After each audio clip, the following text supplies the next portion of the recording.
Somewhere a woman lies awake, thinking about a man she barely knows. Not out of fantasy, but because something deeper has been stirred, something she can't explain. He saw a part of her she didn't even know was there. Carl Jung called it the shadow self, the hidden layers of who we are. Some people have a rare ability to see straight into it and reflect back a truth we've never dared to face. That's why they're unforgettable. Not because they charm, but because they awaken. Once you recognize this, you start seeing it everywhere. Attraction isn't just chemistry, it's recognition. And that changes everything. There's something few people understand about obsession. It's not about looks, it's not about charm. It's about what I call the shadow mirror effect. Every woman carries within her a version of herself she's never allowed to fully become, not because someone told her she couldn't, but because life, family, society, and her own mind have taught her to lock it away. Carl Jung called it the shadow, the part of us that holds everything we've been taught is unacceptable.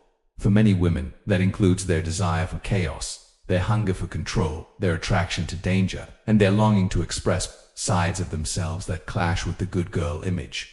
Here's the forbidden truth. Women become deeply obsessed with a man who gives them unconscious permission to touch that hidden part of themselves. Not through words, not through manipulation, but through a subtle psychological dance most people never even notice. While most men appeal to the version of a woman she shows the world, kind, responsible, nurturing, the unforgettable man does something very different.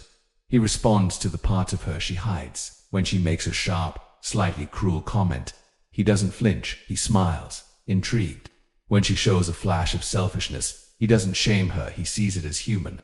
When she finally speaks an opinion that goes against her people-pleasing nature, he doesn't correct her, he engages. He becomes a mirror for her shadow, self-reflecting it back without fear, without judgment, and without trying to change her. This creates a deep psychological tension.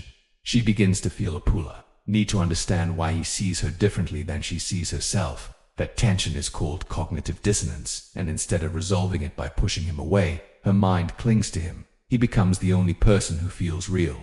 This effect works because it touches something ancient in the psyche, what Jung called individuation, the journey to becoming whole. Most women spend their lives trying to be good, the good daughter, the good partner, the good person. But deep down they crave someone who sees their full range, light and darkened stays. Not to encourage destructive behavior, but simply to say, I see you, all of you, and I'm still here. And then comes the second layer, the psychological void. Every person walks through life with invisible gaps, pieces of identity or emotion they've never developed. Not because they're broken, but because life steered them away from those parts. Most people don't even know these voids exist. They shape their lives around them. Like walking around a hole they stop noticing.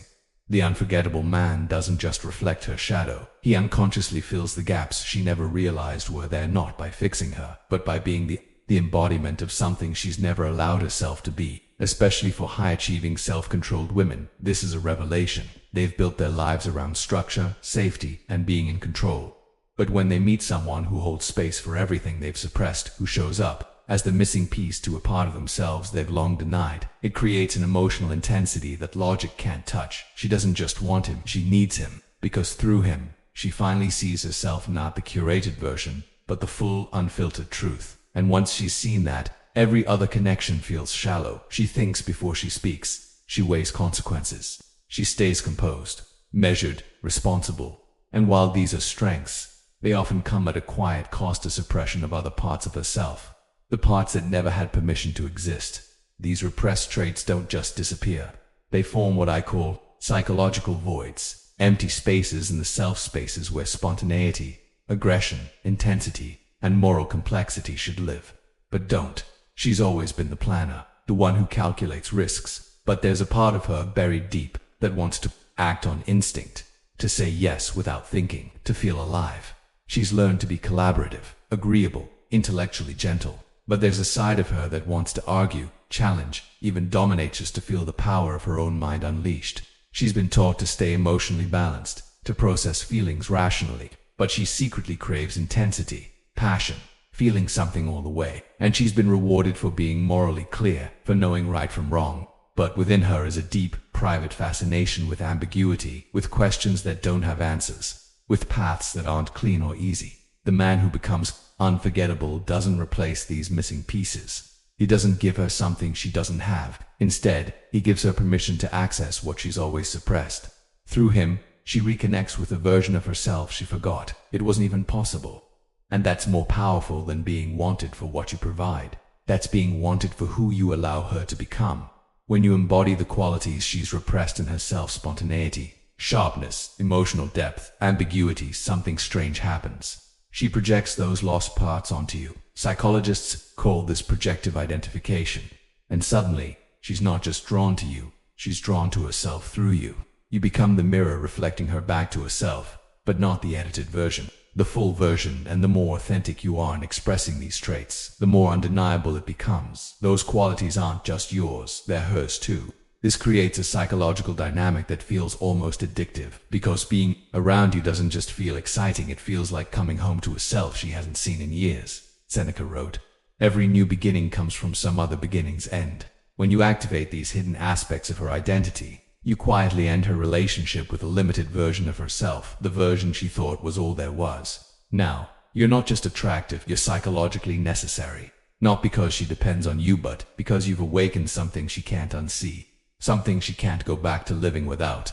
Other men bore her because they only interact with the parts she already knows. You fascinate her because you awaken the parts she's never met. The obsession isn't about you, it's about the version of herself she becomes when she's around you. But because you're the only person who triggers that transformation, you become irreplaceable in her emotional landscape. She thinks about you. Not because she's clingy or irrational, but because you're the only one who makes her feel complete. And now, the paradox that turns everything upside down. The less you care whether someone becomes attached to you, the more attached they become. This isn't a trick, it's not manipulation. It's a truth about human psychology. We value what doesn't need us. We chase what doesn't chase us, because what stands apart signals self-sufficiency. It radiates completeness, and that's the final piece of the puzzle. She's not addicted to a man who needs her. She's addicted to the experience of feeling whole in his presence. And that kind of connection, it doesn't just stick in the mind. It embeds itself in the soul.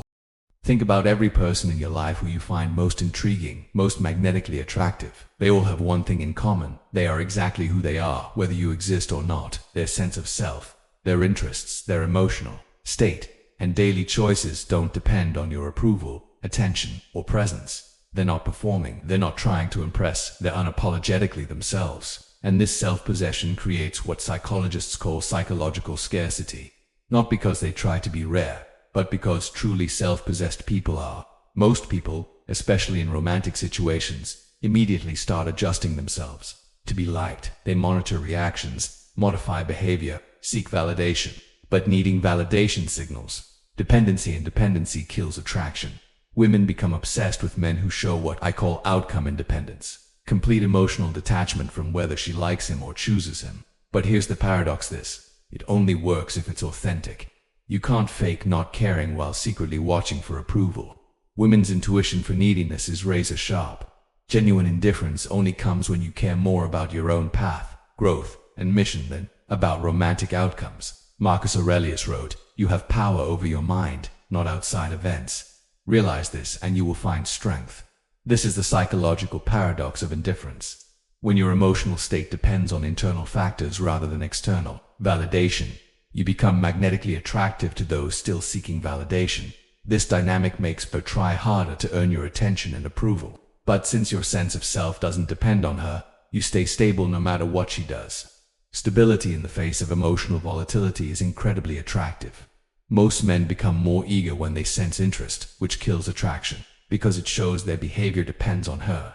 The man who triggers obsession does the opposite. The more she shows interest, the more he remains exactly who he was before. This consistency creates intermittent reinforcement, the most powerful, the way to build psychological dependency. She never knows when her interest will be rewarded, so her brain obsesses over the pattern.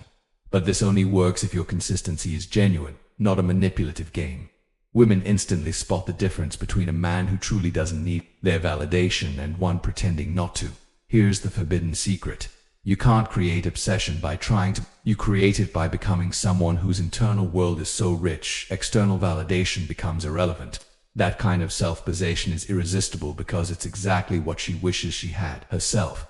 If this video revealed something new about human psychology, if you're ready to do the deep work of becoming psychologically whole, not just romantically successful, here's what I want you to do. Hit like, Subscribe for content exploring the deepest levels of attraction and psychology, and comment integrated if you're committed to becoming the kind of person who triggers genuine fascination, not just surface interest. Remember, the goal isn't to make someone obsessed with you. The goal is to become someone worth being obsessed with.